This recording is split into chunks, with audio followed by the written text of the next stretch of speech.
लोग का जो ये स्थिति है, आज हम लोग का लगभग 34वां दिन अनिश्चितकालीन। स्वास्थ्य विभाग को इमरजेंसी विभाग माना जाता है और हम लोग सब पैरामेडिकल कर्मी इमरजेंसी सेवा में ही बिजली आते हैं। जैसे नर्स लोग हैं, मरीजों के बीच जनता का सेवा, हमेशा रोगियों का देखभाल करते हैं। लैब टेक्नीशियन हमेशा ब्लड से ये दिखाते हैं कि कौन सा बीमारी, उसी हिसाब से डॉक्टर उनका दवा लिखते हैं। एक्सरे इमरजेंसी है, एक्सरे जो भी होता है, जैसे टूट गया तो एक्सरे करते हैं। फार्मासिस्ट दवा का वितरण करते हैं। इतने बड़े 7,000 कर्मी जो झारखंड का जनता को दिन रात सेवा देते हैं, इनको इतना दिन अनदेखा कैसे कर रही है सरकार, यही मेरा सबसे बड़ा क्वेश्चन मार्क है। लेकिन हम ये कहना चाहते हैं कि मेरी मजबूरी है, क्योंकि 10,000 से लेकर 16,000 के अंदर हम लोग काम करते हैं। क्या 16,000 में हम परिवार बाल बच्चे पाल सकते हैं?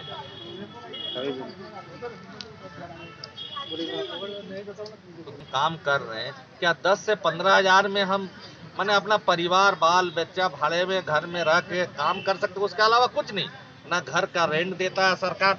हम यदि मर भी जाते इस नौकरी के दौरान, जाने के समय सड़क दुर्घटना हो गया, मरने के बाद कुछ नहीं सरकार के तरफ से।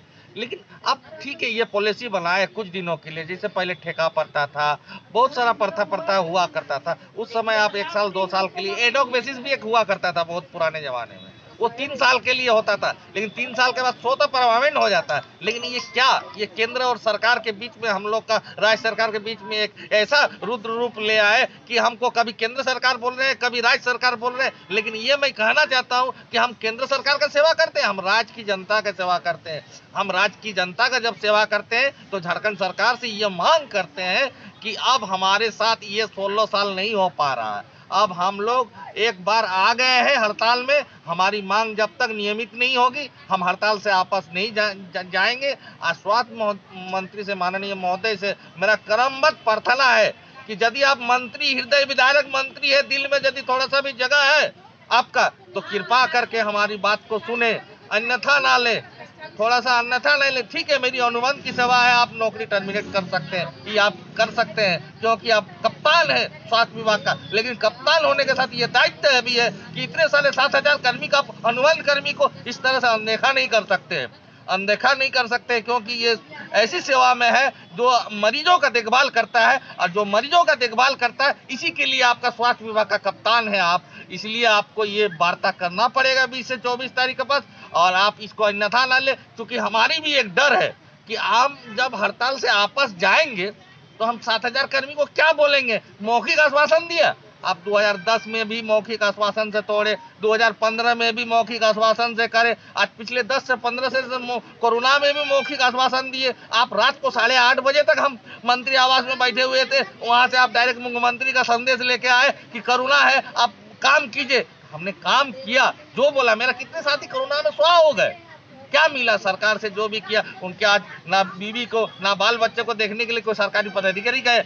हम लोग किए संघ के माध्यम से उन कर्मी को जो कोरोना में शहादत हो गए, उस कोरोना के शहादत होने वाले परिवार को, बाल बच्चे को संघ के तरफ से जितना मदद हो सके, उनका जो पैसा सरकार, केंद्र सरकार दे रही थी कि माने स्वास्थ्य बीमा, उस बीमा को लेने के लिए सरकार की इतनी सारी माने कागज कलमें थी, सारे कागज कलमों का पूरा करने वाला संघ है। तो हम संघ के तरफ से जब है तो संघ पे जितने भी पैरामेडिकल है उनके लिए हम कार्य करते हैं, और अपने लिए भी हम कार्य करते हैं। इसीलिए क्रम पर प्रार्थना है, मंत्री महोदय आप वार्ता कीजिए और एक नियमितीकरण का बड़ा रूप दिखाइए। आपके पास जब बड़ा दिल है, हम कहना चाहते हैं छोटे भाइयों के लिए आप अपना दिल खोलिए। और माननीय स्वास्थ्य सचिव से भी कहना चाह रहे हैं, जो भी कानूनी अड़चने आ रहे हैं, लेकिन ये भी एक इमरजेंसी सेवा, आप कोरोना काल में देख चुके होंगे स्वास्थ्य सचिव महोदय कि जैसे देश में देश का सेना देश को बचाने के लिए मर मिटते हैं, उसी लिए कोरोना काल में सिर्फ पैरामेडिकल कर्मी और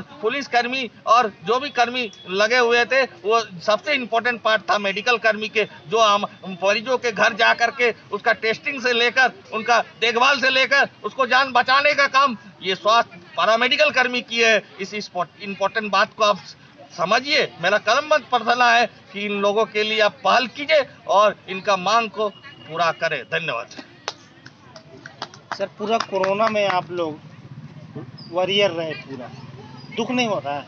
दुख तो इतना लग रहा है कि वही वॉरियर्स है कि हम लोग को माने जहाज से फूल बरसाया गया था, आज 34 दिन हो गए हम लोग को सुध लेने वाले। पदाधिकारी तो आ सकते हैं, वार्ता का पहल तो कर सकते हैं, वार्ता भी हुई तो लिखित नहीं हुई। जब लिखित नहीं हुई तो हम कैसे विश्वास करें हमारे हड़ताल अवधि का समायोजन कैसे होगा, हमारे ऊपर कानूनी कार्रवाई हो गए। क्या कानूनी कार्रवाई होने के बाद केस होता है? केस लड़ने का पैसा नहीं है मेरे पास, तो हम केस कैसे लड़ेंगे? तो हम ये सब जब तक लिखित नहीं होगा तो हम कैसे विश्वास करें कि हमारी हड़ताल टूट गई। इसीलिए महोदय से हमसे नम्र निवेदन है कि 20 से 24 तारीख के बीच जो भी आप डेडलाइन दिए हैं वो वार्ता का पहल करें। धन्यवाद।